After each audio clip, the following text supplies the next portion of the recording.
Baik, shalom Bapak Ibu Saudara yang dikasihi oleh Tuhan. Sekali lagi shalom. Apa kabarnya? Luar biasa sebab Tuhan selalu memelihara hidup kita. Amin. Puji nama Tuhan, pada kesempatan pagi ini kita bersyukur bisa bersama-sama berkumpul untuk berbakti kepada Tuhan. Padahal bersama kita akan memulai ibadah kita. Saya undang Bapak Ibu Saudara untuk berdiri bersama kita akan menaikkan pujian kepada Tuhan. Tuhan kasih-Mu mempesona. Mari sama-sama angkat pujian kepada Tuhan. Sebab kasih yang Tuhan berikan dalam hidup kita sangatlah berharga.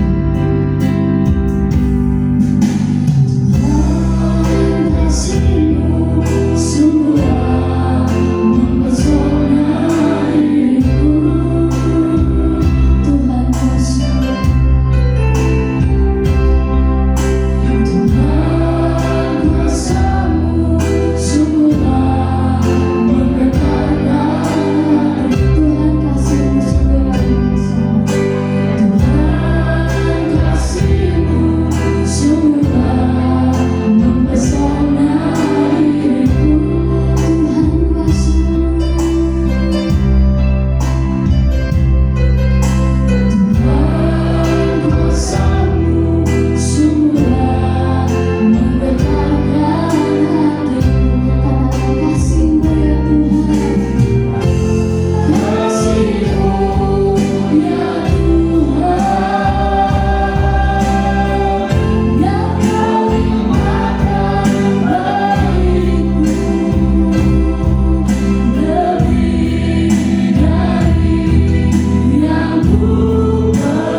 sampai selesai.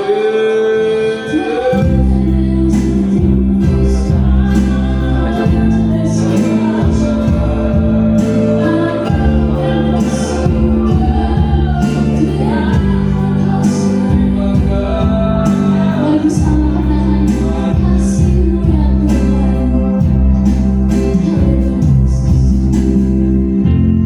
Kasih-Mu ya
segala kesalahan dan mohon ampun kepada Tuhan kita hanya sejenak.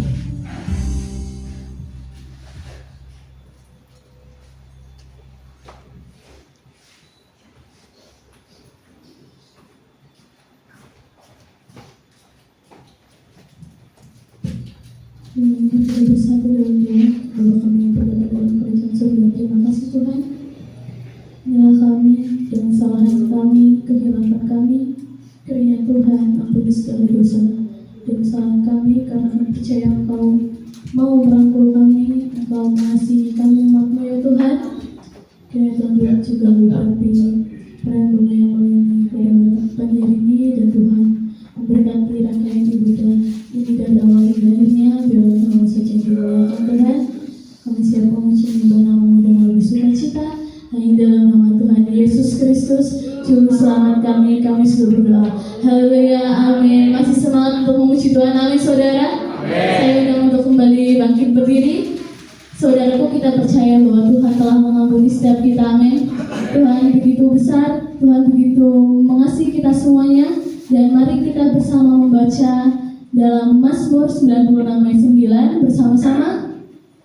Sujudlah menyembah kepada Tuhan dengan berhiaskan kekudusan, gemetarlah di hadapannya dari segenap bumi. Amin. Mari bersama-sama kita nyanyi pujian kepada Tuhan. Tuhan memberikan nyanyian baru bagi kita. Mari bersama-sama berikan sorak-sorai bagi Tuhan kita.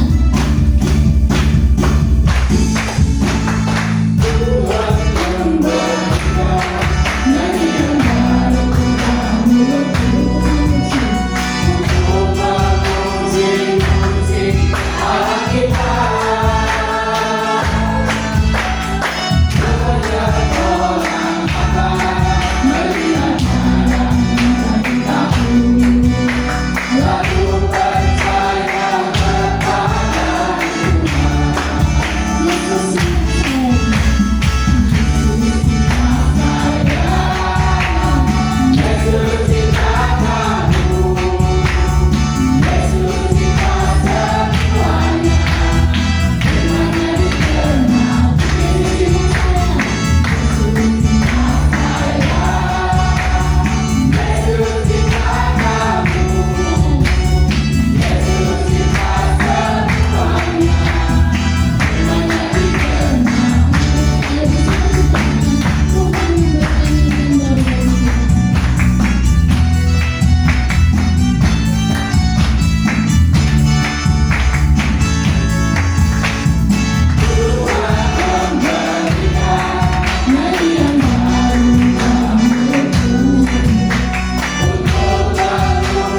Kita memperkasihkan hati dan pikiran kita ke Tuhan.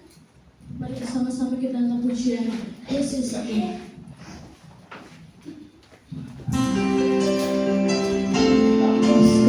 Meskipun Tuhan tak selalu menolong kami, kita mau selalu menaruh harapan hanya bagi Tuhan. Sama-sama katakan.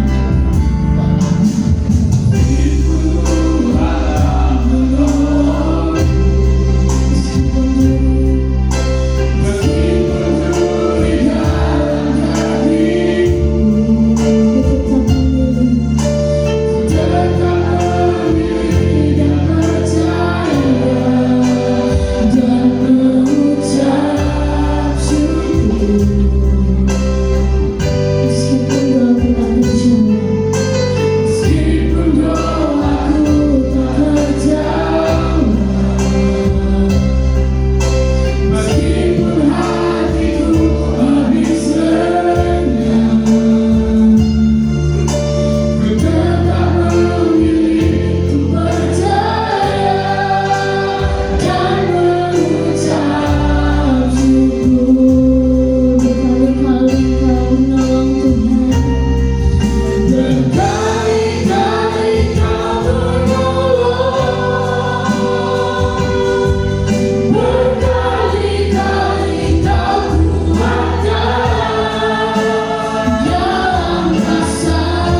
kami yang baik, Bapa kami yang setia. Berkali-kali Kau menolong kami, tapi kadang kami lupa akan pertolongan-Mu ya Tuhan. Engkau setia kepada kami ya Tuhan.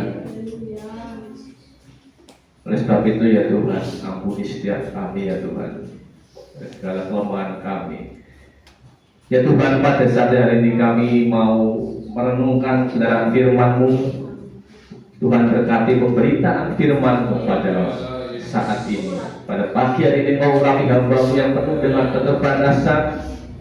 Kau juga urapi umat-Mu yang ada di gedung gereja ini, supaya kami bersama dapat mengerti akan kebenaran firman-Mu dan kami terapkan dalam hidup kami sehari lepas hari ya Tuhan.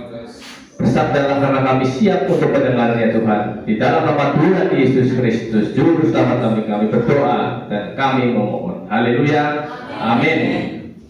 Ya, shalom Bapak Ibu.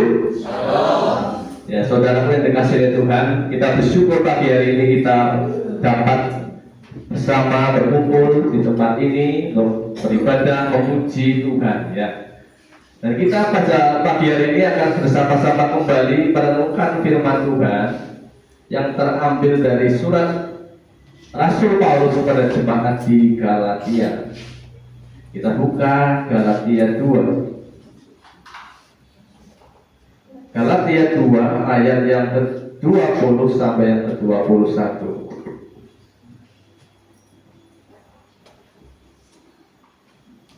Galatia 2 ayat 20 sampai yang ke-21. Namun aku hidup, tetapi bukan lagi aku sendiri yang hidup, melainkan Kristus yang hidup di dalam aku. Dan hidupku yang kuhidupi sekarang di dalam daging adalah hidup oleh iman dalam Anak Allah yang telah mengasihi aku dan menyerahkan dirinya untuk aku. Aku tidak menolak kasih karunia Allah, sebab sekiranya ada kebenaran oleh hukum Taurat, maka sia-sialah kematian Kristus. Ya, demikian firman Tuhan. Terpujilah Kristus. Ya, Bapak Ibu Saudara yang dikasihi oleh Tuhan, pagi ini kita akan bersama melihat dan belajar dari jemaat di Galatia ya. Saudaraku, surat Galatia ini menarik sekali kalau kita baca ya. Suratnya cuma 6 pasal sedikit ya, tetapi begitu menarik untuk kita bahas, untuk kita baca. Dari pasal 1 sampai ke 6 itu semuanya berisi teguran Paulus ya kepada jemaat di Galatia. Ya, Bapak Ibu Saudara dikasihi Tuhan, menarik sekali kitab surat Galatia ini. Nanti kita boleh baca di rumah. Dan tema yang mau saya sama kita renungkan pada pagi hari ini adalah Yesuslah yang Bapak Ibu Saudara mempesona. Yesuslah yang seharusnya mempesona di dalam hati setiap kita. Ya, amin. Ya,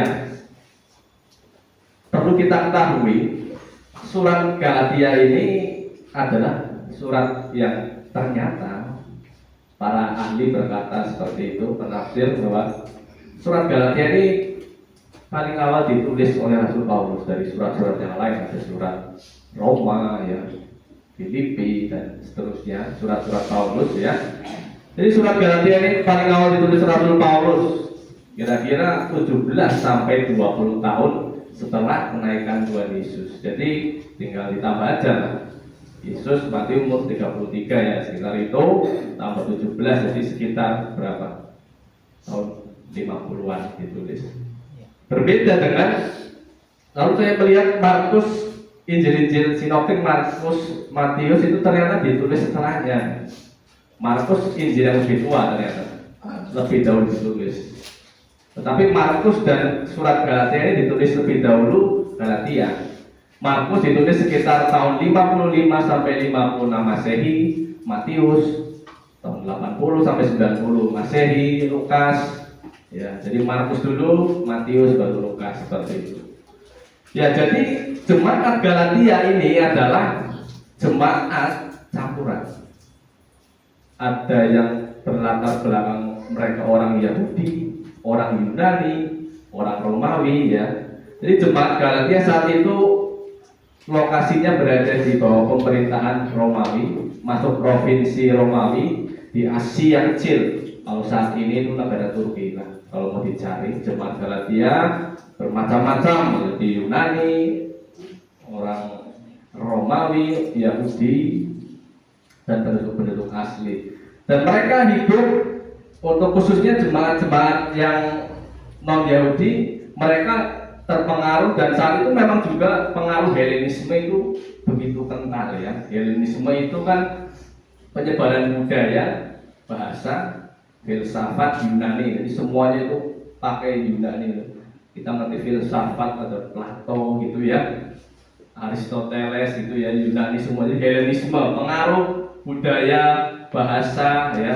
Bahasanya pakai Yunani saat itu, bahasa nasional gitu. Jadi jemaat Galatia ini dulunya ya penyembah dewa dewi, khusus yang non Yahudi ya. Tapi kalau jemaat Kristen yang sudah menjadi jemaat Yahudi yang sudah menjadi Kristen dulu ya Taurat Yahudi, Yudaisme, dan mereka menjadi percaya Yesus Kristus atas buah pelayanan Paulus ya. Jadi mereka dimenangkan ya, percaya pada Yesus, berbalik dari berhala-berhala, berbalik dari hukum-hukum yang lalu, menjadi menerima anugerah di dalam Kristus. Sebenarnya ada apa dengan jemaat Galatia, Bapak Ibu Saudara yang terkasih? Ada Injil lain ternyata. Injil yang mempesona. Rabu lalu kita belajar mempesona, tahu masuk, gitu ya. Kalau yang berangkat Rabu kemarin dan melihat di YouTube ya, tahu masuk, mempesona ya. Aku heran gitu. Ada Injil lain yang mempesona kamu. Aku heran bahwa kamu begitu lekas berbalik daripada Dia, Yesus, yang oleh kasih karunia Kristus telah memanggil kamu dan mengikuti suatu Injil lain yang sebenarnya bukan Injil. Paulus heran ya, lekas berbalik di sana artinya itu segera gitu loh.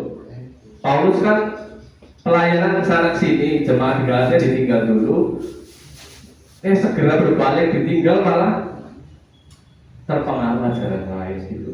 Jadi Injil itu Injil yang lain ya. Jadi Injil itu apa sih? Injil itu kan sebenarnya dalam bahasanya Evangelion, kabar baik, kabar sukacita, kabar tentang Yesus Kristus yang membawa pembebasan, membawa kasih karunia Allah dalam Yesus Kristus itu. Membawa pembebasan secara rohani, dibebaskan dari kuasa gelap, dari kuasa iblis, bukan membebaskan dari penjajahan secara politik yang diidam-idamkan orang Yahudi gitu. Injil itu kabar sukacita, dan Injil yang lain ajaran yang telah mempengaruhi, campur adukan gitu, ditambah-tambahi. Ajaran yang telah mempengaruhi jemaat meninggalkan anugerah Kristus. Dan ternyata jemaat di Galatia ini mereka terpengaruh oleh kelompok Yudaisme atau orang-orang Yahudi yang sudah menjadi Kristen, tetapi di dalam hatinya dia masih hukum Taurat. Ya. Paham sampai sini Bapak Ibu ya? Walaupun orang itu sudah Kristen, tetapi ya adat istiadat, hukum Taurat, eksklusivitas aku ini bangsa pilihan orang Israel masih ada. Jangan salah, walaupun sudah percaya Kristus. Jadi saudara palsu di sini Paulus menyebutnya saudara palsu. Pasal 2 ayat yang pertama itu di pasal 2 di ayat sebelumnya memang ada desakan. Pasal 2 ayat 4 memang ada desakan dari saudara-saudara palsu yang menyusup. Jadi Paulus memakai kata saudara-saudara palsu. Saudara iya, saudara karena sudah ada di dalam Kristus, tetapi palsu karena menambah-nambahi gitu loh.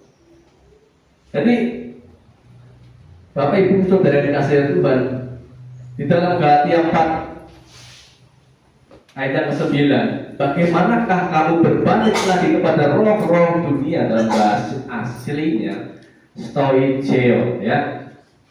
Paulus heran gitu loh, terus bilang, bagaimana kamu berbalik lagi kepada roh-roh dunia yang lemah dan miskin dan mulai memperhambangkan diri lagi kepadanya. Kata stoicheo secara harafiah itu artinya unsur dasar, prinsip awal. Jadi Paulus ini meminjam kata ini untuk menggambarkan itu. Jadi Paulus, kenapa kamu berbalik lagi kepada roh-roh dunia, stoicheo itu? Paulus itu meminjam istilah ini untuk mengatakan kamu itu melakukan prinsip-prinsip sebelum kedatangan Yesus lagi gitu loh. Kamu kan sudah bertobat gitu loh. Kamu orang Yahudi, sekarang Kristen, kamu masih ternyata hukum Taurat lah, ini itu masa lalumu. Orang-orang yang non-Yahudi, mereka kembali kepada prinsip-prinsip seperti berbalik lagi. Nanti kita akan melihat yang mengendalikan dan memperbudak ya. Prinsip ritual sebelum datangnya Yesus sang kebenaran sejati yang mengendalikan dan memperbudak manusia, baik melalui hukum agama yang kaku maupun melalui penyembahan berhala. Jadi Paulus menyayangkannya dan menegur jemaat Galatia, mengapa kamu mau dipengaruhi dan mengikuti roh-roh dunia yang lemah dan miskin? Bukankah kita sudah ada di dalam Kristus? Ya, seperti itu Paulus. Jadi permasalahannya adalah kayak gini. Mereka sebelum kenal Kristus ya berhala. Bagi orang non-Yahudi, Tauratisme, orang-orang yang melakukan Taurat, orang-orang Yahudi. Lalu mereka percaya kepada Kristus, hidup dalam anugerah, anugerah-isme Kristus, menerima anugerah keselamatan dari Kristus, menerima pembebasan di dalam Yesus Kristus. Tetapi yang disayangkan adalah mereka, jemaat Galatia khususnya ini, kembali lagi menghambakan diri kepada roh dunia yang lemah dan miskin. Ya, kalau kita melihat konteks saat itu, jemaat Galatia kan beraneka ragam. Ya, orang-orang Yahudi saat itu yang menyembah, ada mereka mengenal dewa-dewa, ada dewa Zeus, ya, dewa langit, ya, yang mengendalikan fenomena alam petir. Makanya kita kalau lihat di internet atau gambar itu kan Zeus petir gitu ya, hujan, awan. Lalu ada Poseidon ya, Poseidon dewa laut gitu ya, dan segala yang ada dalam laut. Hades, dewa Hades ada, dewa alam maut. Makanya perjanjian baru memakai istilah Hades ini, meminjam istilah ini bahwa alam maut itu, alam bawah gitu. Untuk apa ya? Untuk memahami budaya saat itu gitu loh. Jadi memakai istilah Hades gitu loh, alam bawah, alam maut gitu. Lalu ada Dewi Afrodit, Dewi cinta, Dewi seksualitas ya, kesuburan ya. Sebenarnya setiap daerah itu ada dewa-dewanya, dewa-dewinya ya. Di Cina ada dewa Kuan Yin ya, Dewi Tien ya. Di Mesir ada dewa Ra, dewa matahari gitu loh. Di Jawa ada nggak dewa ya, Bapak Ibu? Ya banyak lah ya, entah dewa, entah sedemit, setan gitu ya. Jadi mereka percaya seperti itu, tradisi-tradisi lagi. Mereka berbalik kepada hal-hal yang sebelum mereka menerima Kristus. Jadi sudah masih belum percaya Kristus, percaya Kristus tapi berbalik lagi. Ya, kita tahu juga tradisi, misal apa itu, mitoni gitu ya. Itu kan kearifan lokal ya, betul? Mitoni itu katanya kandungan usia 7 bulan itu kan rentan gitu, bahkan diselamati, ada doa-doanya gitu. Orang Kristen mungkin, aku belum kayaknya mungkin perlu ditambah gitu. Mitoni lah. Padahal kita sudah ada di dalam Kristus, kita tinggal memohon saja kepada Tuhan Yesus Kristus ya. Tuhan jagai kandunganku misal gitu loh. Kita percaya Tuhan itu melebihi di atas dewa-dewa, tradisi dan apapun itu. Amin. Jadi kita tidak boleh menghina gitu loh. oh tradisi itu sesat, nggak boleh seperti itu. Kita menghargai tradisi yang ada, kearifan lokal, budaya yang ada. Tetapi kita punya prinsip, kita berpegang bahwa Yesuslah di atas segalanya. Paulus memberitahu pada kita sudah ada dalam anugerah Kristus, di mana keselamatan sejati bukan dari melakukan hukum Taurat, tetapi melalui iman kepada Yesus Kristus. Dan ketika saya merenungkan apakah hukum Taurat itu salah, enggak loh. Seolah kan jangan melakukan Taurat. Taurat itu baik sebenarnya, tetapi motivasi mereka melakukan Taurat itu yang kadang salah. Gitu. Bahkan lihat aja itu ahli-ahli Taurat ditegur Yesus ya. Hai kamu turunan ular Buddha, hai kamu yang kuburan di atas yang putih dalamnya penuh tulang belulang. Jadi mereka membebankan kepada umat melakukan hukum Taurat ini itu, tetapi ahli Taurat tidak melakukannya. Hukum Taurat itu baik ya. Dan kita juga nilai-nilai sosial kita juga mengadopsi dari hukum Taurat ya, kasihilah sesamamu gitu ya, kasihilah Tuhan Allahmu gitu ya, nilai-nilai sosial kita tetap lakukan. Jadi jangan keliru juga iman kepada Yesus Kristus. Dan jadi ini yang kadang disalahartikan, percaya kepada Yesus pasti selamat ya, melalui iman kepada Yesus Kristus yang membuat kamu selamat. Iya benar, tetapi jangan dipotong. Ada lanjutannya, kita sebagai orang-orang Kristen yang percaya Kristus selamat, dan tetapi jangan lupa ada buah-buah roh yang harus kita kerjakan. 9 buah roh Galatia 5 ayat 22 sampai 23 ya. Apa saja? Kasih, sukacita, damai sejahtera, apalagi Bapak Ibu ada apa? Kesabaran, kemurahan, kebaikan, kesetiaan, kelemah lembutan, penguasaan diri ya. Tidak ada hukum yang menentangkan hal itu. Jangan lupakan ya. Kalau begitu saya sudah percaya Yesus ya, berdosa saja lah, sudah pasti selamat kok. Ya keliru gitu. Saking bebasnya malah sekar pedel kan. Coba orang kadang kalau dikasih bebasan cenderungnya bebas sudah sekarang itu dewe gitu ya. Betul? Bebas bukan berarti kita sekarangnya sendiri, tetapi bebas itu anugerah dari Tuhan Yesus, anugerah Kristus yang diberikan kepada kita. Tetapi kita juga harus berbuah. Mengapa jemaat Galatia mudah terpengaruh? Ini yang kita bertanya-tanya ya. Mengapa jemaat Galatia mudah terpengaruh? Ternyata kemungkinan nih ya, jemaat Galatia ini meragukan legalitas Rasul Paulus gitu. Rasul Paulus itu kan tidak sejaman dengan Yesus gitu. Jadi ada kemungkinan mereka Paulus kok dia kan tidak sejaman dengan Yesus gitu loh, lalu mengajarkan seperti ini gitu, hanya dengan iman dengan Kristus, melupakan hukum Taurat gitu loh.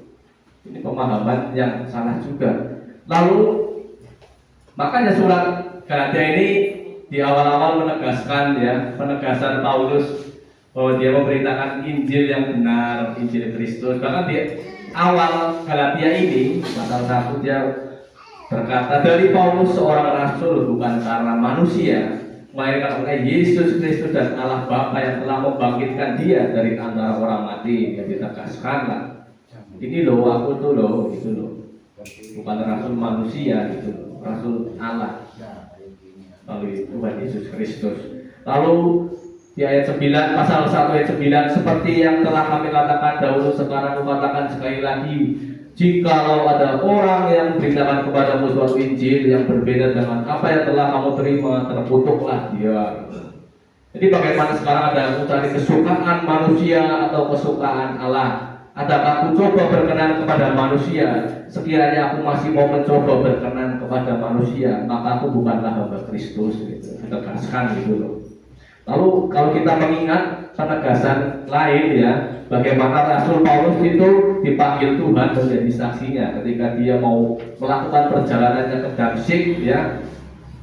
Saulus, mengapa kau menganiaya aku? Saulus saat itu buta ya 3 hari, lalu oleh mujizat disembuhkan, lalu menjadi berbalik dari yang tadinya pembunuh orang Kristen, dia berbalik menjadi pengabar Injil. Dan bahkan sampai Paulus bertobat, jemaat-jemaat di tempat lain masih takut, oh jangan-jangan ini kan Paulus yang dulu membantai orang Kristen ini, gitu loh. Mereka ya masih ragu-ragu juga, gitu loh.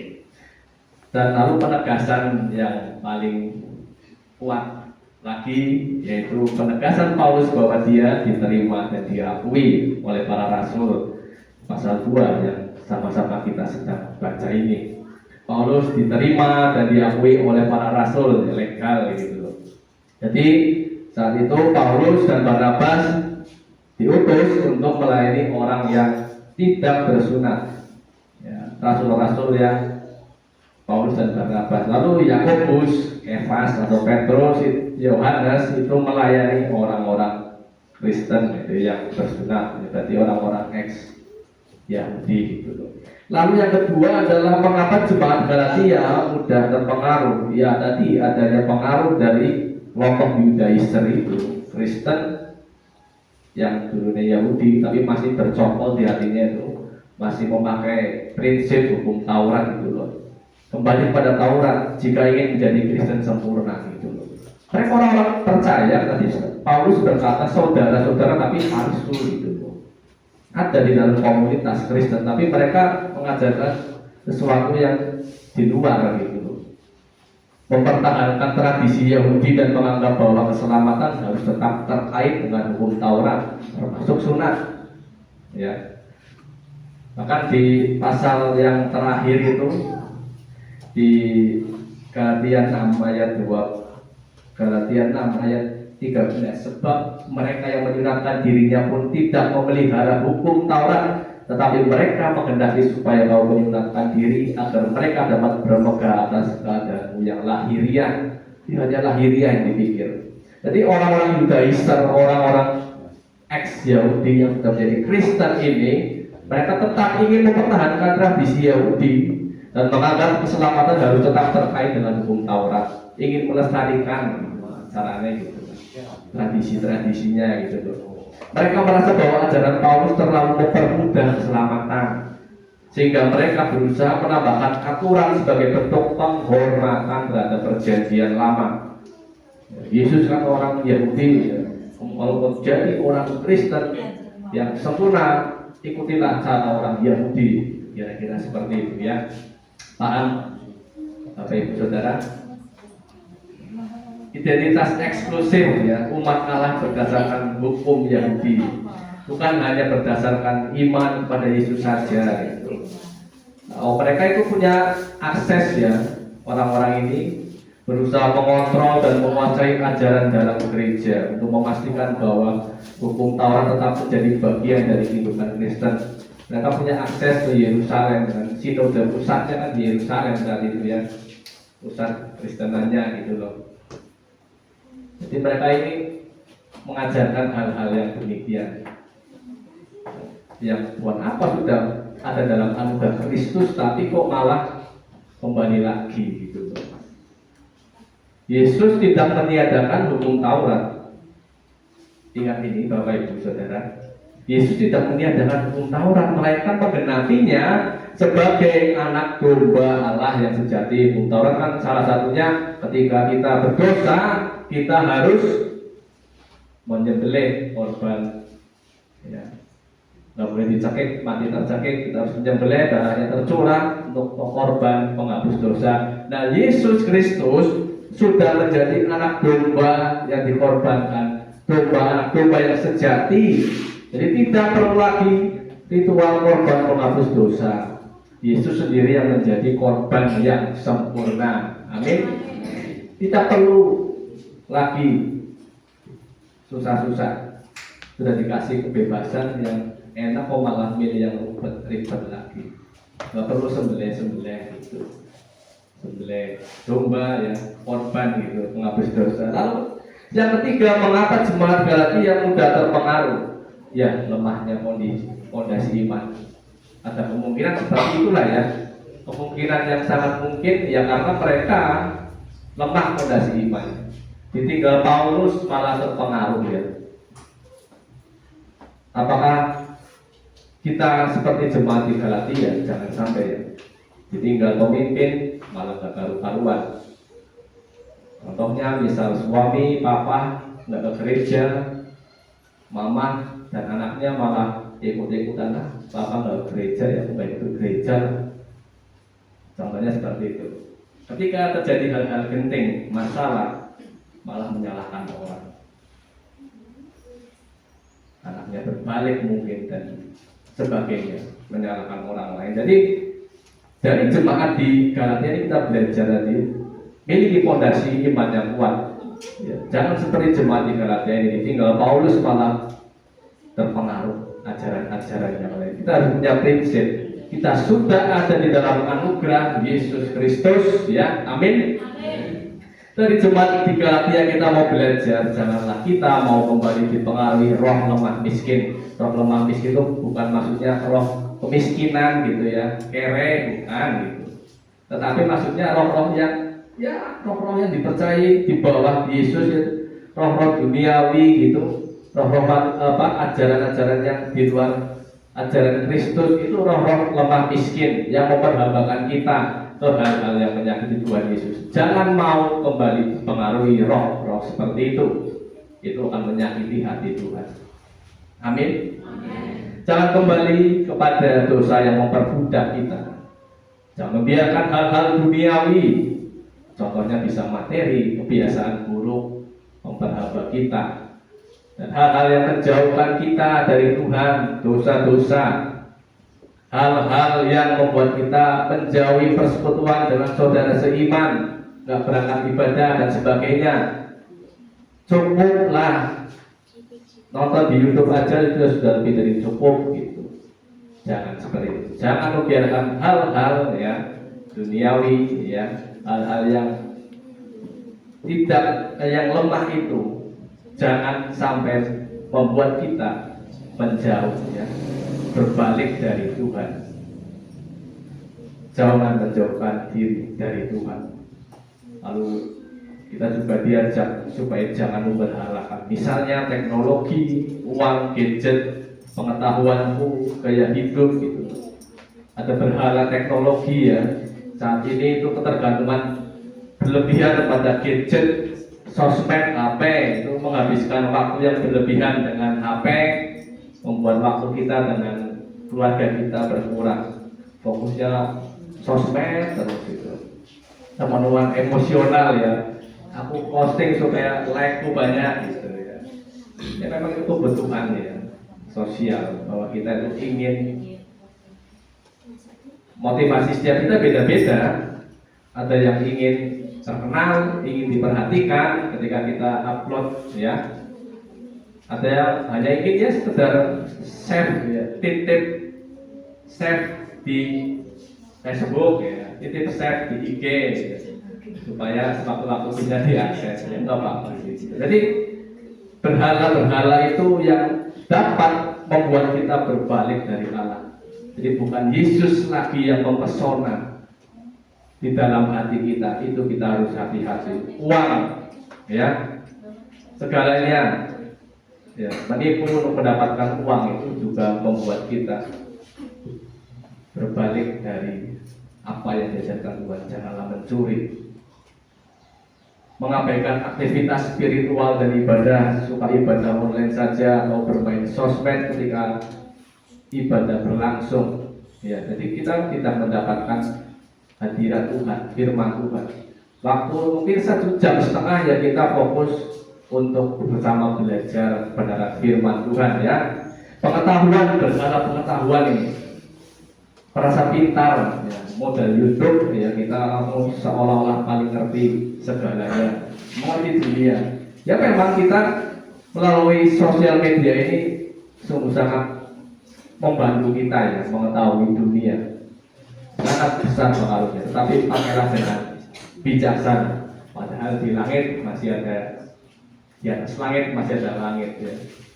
Terlalu rasional, jadi berlebihan dan menolak iman, menolak firman Tuhan. Ya, hati-hati seperti itu. Gaya hidup Ya, ketertarikan kepada barang mewah, mobil, motor, HP, ingin terlihat wah, ingin diperhatikan, ya, terlalu fans pada selebriti dan sebagainya.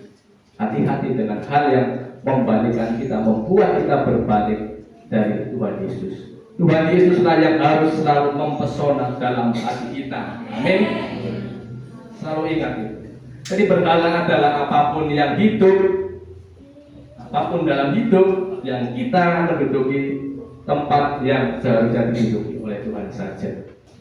Menurut Martin Lloyd Jones, berhala adalah apapun yang menjadi pusat dalam hidup kita, hal apapun yang terpenting bagi kita. Berhala adalah apapun yang menjadi sumber kehidupan dan menjadi tempat kita bergantung.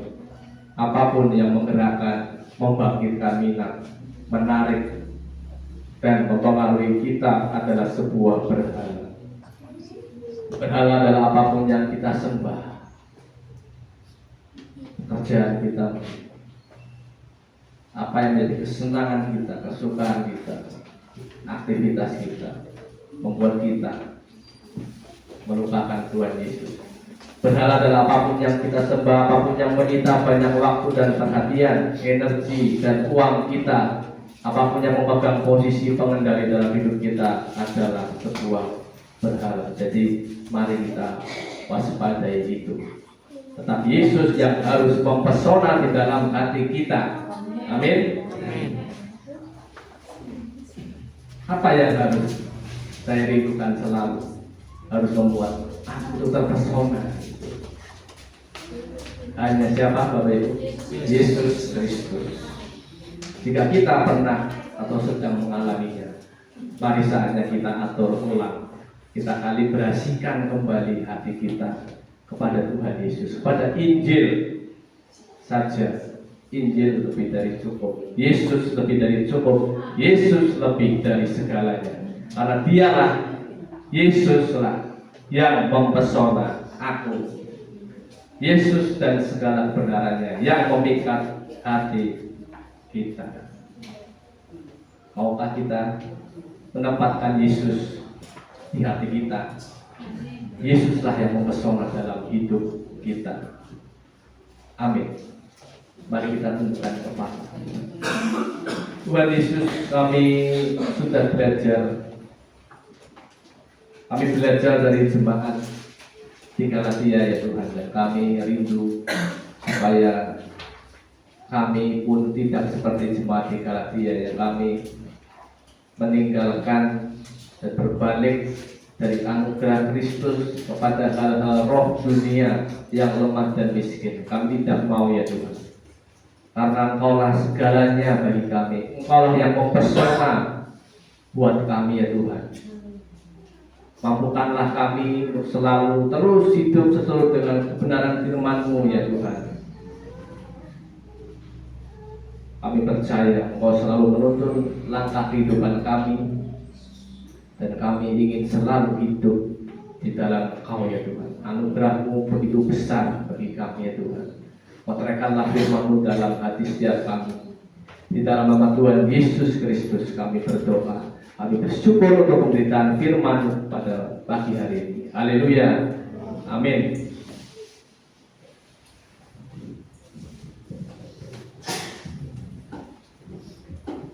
Jemaat diundang untuk bangkit berdiri. Marilah bersama kita menyatakan iman percaya kita menurut pengakuan iman rasuli demikian.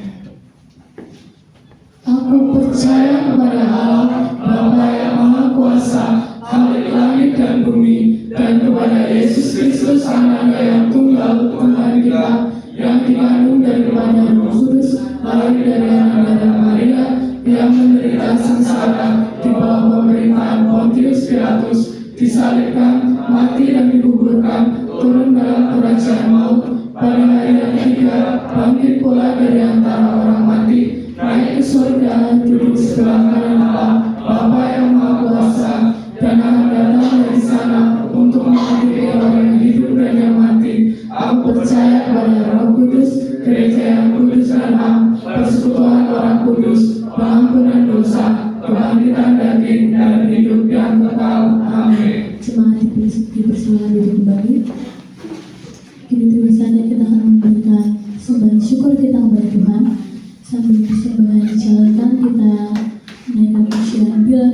bebas melanda hidupmu.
Terima kasih Tuhan di surga, pada pagi hari ini Tuhan kami telah memberikan persembahan. Tuhan, kiranya Engkau memberkati setiap persembahan kami Tuhan, biarlah persembahan kami dapat berguna bagi pekerjaan Tuhan di tempat ini, dan Tuhan juga mengurapi hamba-Mu yang telah melayani persembahan pada pagi hari ini Tuhan. Terima kasih ya Tuhan, hanya di dalam nama Tuhan Yesus Kristus Juru Selamat kami sudah berdoa. Haleluya.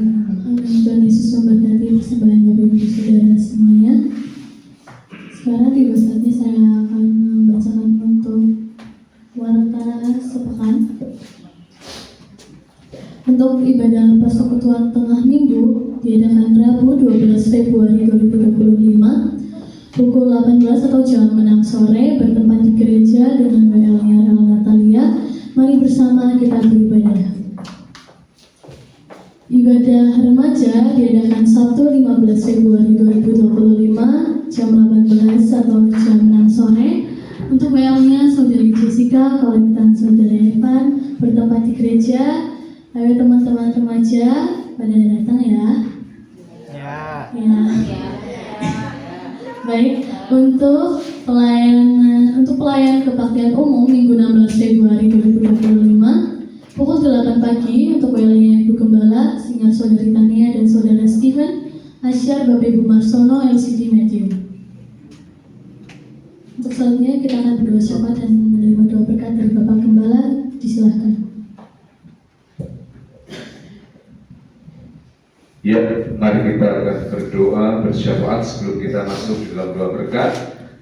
Dan tolong perhatikan semua jam-jam jadwal ibadah kita, baik hari Rabu, hari Sabtu, hari Minggu. Mari kita semakin mendekatkan diri kita kepada Tuhan Yesus Kristus menjelang kedatangannya yang kedua kali. Mari kita berdoa bersyafaat bersama-sama. Bapa kami yang di surga, kami bersyukur dan berterima kasih kepadamu ya Tuhan pada saat pagi hari ini. Kami sudah beribadah, kami sudah memuji, menyembah dan mengagungkan Engkau ya Tuhan. Biarlah setiap puji-pujian, setiap penyembahan, pengagungan yang sudah kami lantunkan melalui bibir mulut kami, semuanya menyenangkan dan menyukakan hati Tuhan. Firman Tuhan yang sudah kami baca, diuraikan, kami dengar, kami mengerti, supaya hanya Engkau Tuhan Yesus yang mempesona dalam hati kami, dan kami tidak Tuhan lagi menyembah berhala-berhala dunia ini, tapi hanya menyembah Engkau saja dalam hidup kami. Dan biarlah kami tidak ditarik oleh berhala-berhala dunia ini yang membawa kami kepada kesesatan, roh-roh dunia yang lemah. Apapun yang membuat Tuhan Yesus tergeser dalam hidup kami, biarlah kami mewaspadai, biarlah kami mulai mengintrospeksi diri. Apa yang kami cintai lebih dari Tuhan Yesus? Apa yang kami utamakan? Apa yang kami perhatikan?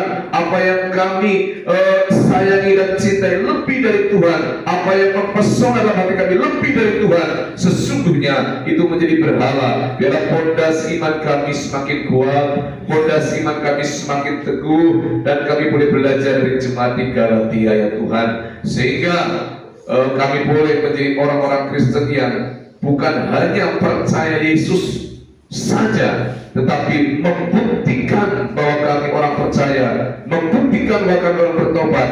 Ada buah-buah kebenaran, ada ketaatan kepada firman, sehingga kepercayaan kami bukan menjadi kepercayaan yang satanik, iman setan, percayanya setan, yang percaya Tuhan Yesus, bahwa Tuhan Yesus Maha Dahsyat, Maha Kuasa, Tuhan Yesus Juru Selamat dunia, tapi setan tidak pernah mau melakukan firman Tuhan. Jangan sampai kami terjebak menjadi iman kami seperti iman para setan yang hanya sekedar percaya, sekedar takut, sekedar yakin, tetapi tidak pernah mau melakukan, menghidupi firman Tuhan, sehingga kita tertipu oleh tipu daya setan itu sendiri. Bapa, pagi hari ini tanamkan dan materaikan firman dalam hati kami, biarlah kami disentuh, biarlah kami diubah, kami dikalibrasi hatinya, sehingga hati kami berubah ya Tuhan.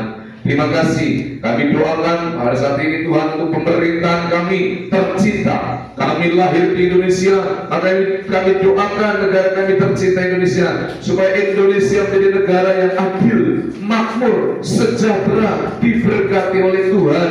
Biarlah Tuhan memberkati dan memberi hikmat kepada pemerintahan Republik Indonesia dari pusat hingga daerah, agar program-program pemerintahan ini dapat berjalan dengan baik, dapat terlaksana dengan baik. Tuhan memberkati Bapak Presiden kami, Bapak Prabowo Subianto, dengan wakilnya Bapak Gibran, dan juga kami berdoa untuk para menterinya, para gubernurnya, para wali kotanya, para bupati, para camat, sampai ke lurah, RT, RW. Diberkatilah mereka yang menjadi wakil-wakil rakyat untuk memimpin bangsa kami. Diberkati kota kami juga Tuhan, Purbalingga. Biarlah kota Purbalingga juga dilindungi Tuhan, diberkati Tuhan. Kepemimpinan yang baru yang sudah terpilih juga diberkati Tuhan, sehingga akan memimpin Purbalingga dengan adil, dengan sejahtera, membawa kemakmuran, kesejahteraan, keamanan, sehingga kota kami Purbalingga diberkati oleh Tuhan.